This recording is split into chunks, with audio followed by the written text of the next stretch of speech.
Today, we're joined by Professor Abiola Awosika-Fapetu, who is the rector of Olawonyi School of Innovative Studies. Thank you for coming on this morning. Thank you for having me. Well, your school is that of a different kind from the ones in question here, but yeah, lots of people say, well, it's a necessary thing that we have to do as long as we have to protect a lot of people. But how are you handling this, for instance, in your school?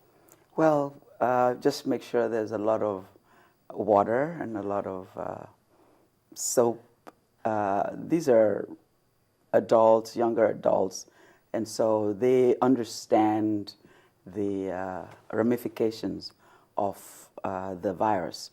And so make sure all of the bathrooms are open, ready, and they know to constantly wash their hands. We try to pay attention to anyone who doesn't look quite right. You know, if you're not feeling well, then maybe you need to see a doctor, that kind of thing. But we can't do anything less than is being done right now, which is keep those children at home. We can control our own households better than when we throw 500, 600 kids into the same yard. We don't even know who's got it and who doesn't. And once, you know, it hits a school, I don't even want to begin to imagine, you know, the devastation that might occur. So 4 weeks of them staying home, we can ride this out. The parents just need to take control of their children. My young nieces and nephews, you know, are always running about, and the idea is now you got to hit the books. We're going to pretend you're back in school. And so 2 hours in the morning, lesson, do your schoolwork, play for 2 hours, another 2 hours, and then come back in and, you know, do some more work. And we can scale through the hardship that this virus is putting on this nation. We haven't seen the ramifications, the total result of what this is going to do, the toll that is going to take on us. But let's just calm down and deal with it. I'm going to wear my my economist hat as well as my educationist hat and say that the government needs to be prepared to deal with the costs of the aftermath of this on the schools, on the hospitals, even on the economy as a whole. It's mixed bags there. It's good for some, bad for some. For the schools, how should No, not schools, you know, Okay. for the economy. Okay. Those who are, you know, I mean, the hand sanitizers, soap, medical supplies, those guys are going to be doing brisk business. Unfortunately, it's at the cost of something that's so devastating. But that's the way life is.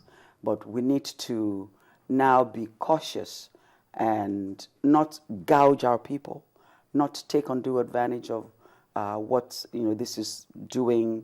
I understand some of these things have gone up like, you know, 3 times, 4 times in terms of prices.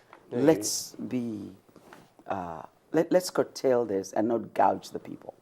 Well, as you say, I think exploitation definitely will come up in a situation like this. But the simple culture of hand washing, which you just started by talking about in your school, which we can also take into our homes. You know, we've always talked about, a World Hand Washing Day and a kind of culture that people have also been told.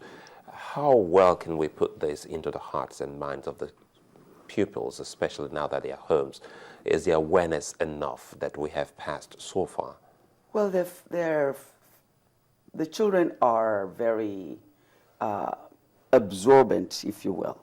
So if you tell them exactly what this means, it's not just go out there and wash your hands. It's like, this is what is going to happen if you don't wash your hands. In a loving manner, I don't want to lose you, but if you don't wash your hands regularly, it's quite possible that you're going to get sick. Mommy and daddy will not see you again. I mean, it now makes it, this is something that I need to do. Mm-hmm. And if the schools have all these diagrams and notices on their walls everywhere, and then the children know that this is very important. But this is a culture that we should have been imbibing all along. I mean, we grew up knowing when you've been playing outside, when you come in, you wash your hands. You wash your hands before every meal. You wash your hands, regularly. So I don't know that this should be something difficult to train the children to do. Even for me as an adult, I'm more cautious now. I'm thinking, oh, I just shook a few hands here and there, before I, take my hand to my face or anywhere, I need to wash my hands. And I'm sure, we can instill that in the children for them to abide by.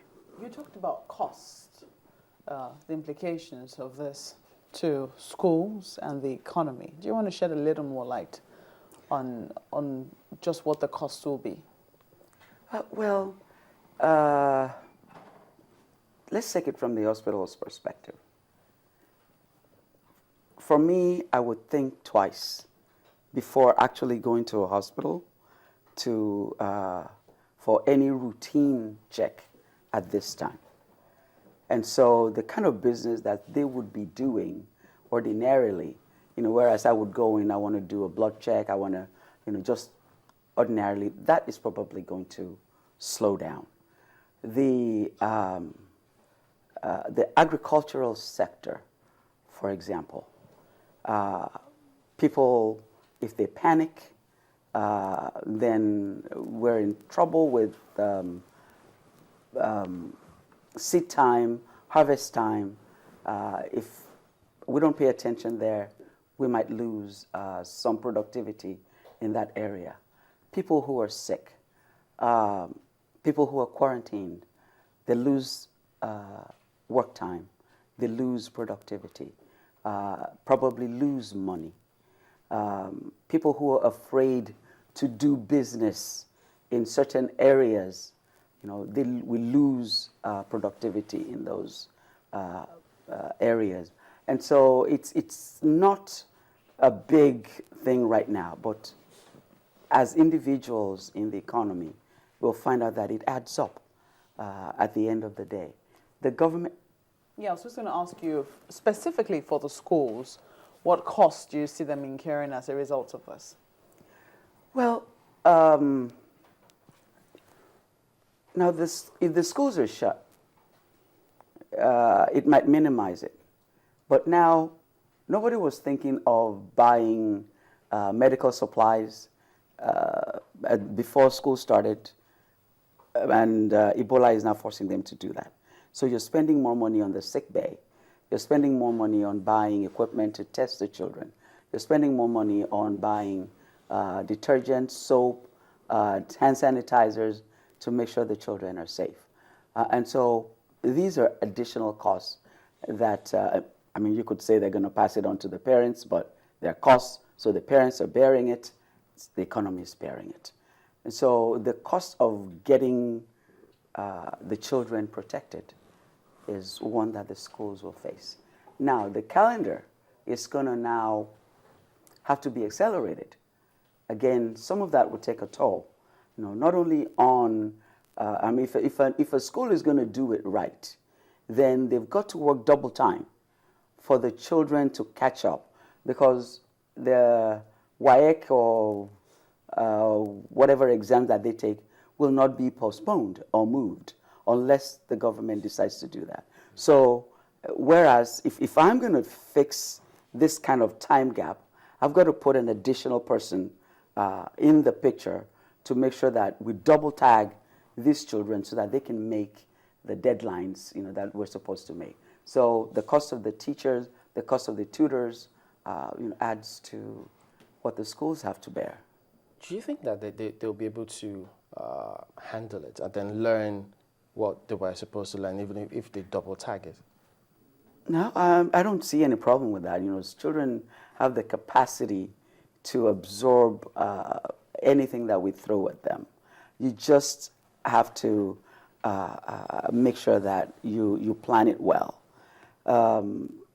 there's nothing wrong with, okay, you're going to go to class regular time, and then you take a break, have siesta, and then in the evening we're going to put you back in the classroom, so that you can catch up with whatever you. And it shouldn't take too long. I mean, 4 weeks shouldn't be a big gap to cover if that is the limit to them staying at home at this time, and we hope it will be. No, we do hope it is, because the federal government did say that they picked the particular day, or they extended it by 4 weeks, because they were hoping that, considering what they had, the information at their disposal at that particular point in time, they were thinking we'll be over the disease by this particular time. At least it will be, under control. Nobody saw Port Harcourt coming.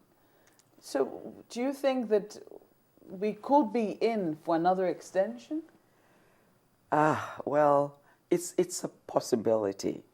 If I was king for a day and I had that decision to make, frankly, I will not hesitate to make it, because we will have a bigger outcry if we put these children in jeopardy.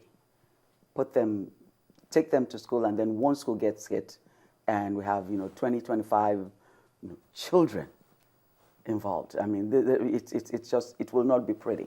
So we just need to brace ourselves, start planning as schools, start planning ahead, that if this thing does not stop and school can start, maybe we can do something electronically with these kids.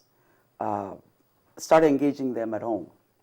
Send their homework, send their assignments, use the internet. Let's begin to think creatively about how we would catch up, should we have to have an extension. Well, before we go, do you think that there is any kind of assistance that the schools or proprietors will be needing from the government? I don't know that I want to go there. I really would prefer, that we take this as a national issue and ask not what the government can do for us at this time. All right, let's take